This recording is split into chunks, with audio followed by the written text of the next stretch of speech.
Un ensemble de blousons en cuir pour vos balades en moto ou ce ravissant boléro en flèches colorées façon Papageno dans La Flûte enchantée pour une sortie à l'opéra, à moins que vous n'optiez pour cette longue cape, idéale pour voler la vedette à la mariée.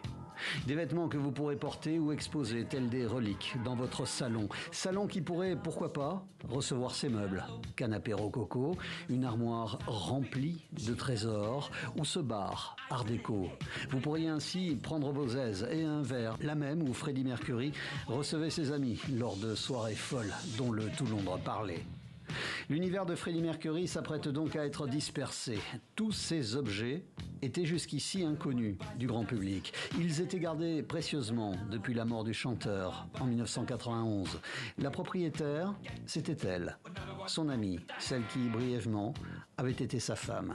Mary Austin a vécu avec la collection et en a pris soin pendant plus de 3 décennies. C'est à ce moment-là qu'elle a ressenti le besoin de réfléchir à la suite à donner à la collection. Freddie adorait les ventes aux enchères. Il n'était pas intéressé par la création d'un musée sur sa vie, mais il aimait les ventes aux enchères. Il achetait ici. Il était bien connu ici. Elle s'est donc dit que ce serait la meilleure chose à faire, que c'est ce qu'il aurait aimé. Il aurait adoré tout cela. Nous avons littéralement ouvert des valises et des boîtes et trouvé des choses et nous nous sommes dit ok, où se situe ceci dans le processus de Freddie? Cette ceinture, elle va avec quel pantalon? Nous avons été comme des archéologues en faisant cela, c'était très amusant.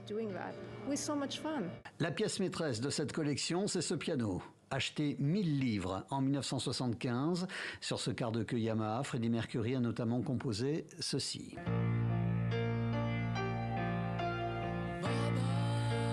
Bohemian Rhapsody. Oui, vous avez la possibilité d'avoir dans votre intérieur l'instrument qui est à la base de l'un des plus grands morceaux de l'histoire du rock. Sachez juste que ce piano pourrait atteindre la somme de 3,5 millions d'euros, soit la moitié de ce que pourrait rapporter l'intégralité de cette vente, dont les bénéfices seront reversés aux fondations Mercury et Elton John, toutes deux consacrées à la lutte contre le sida.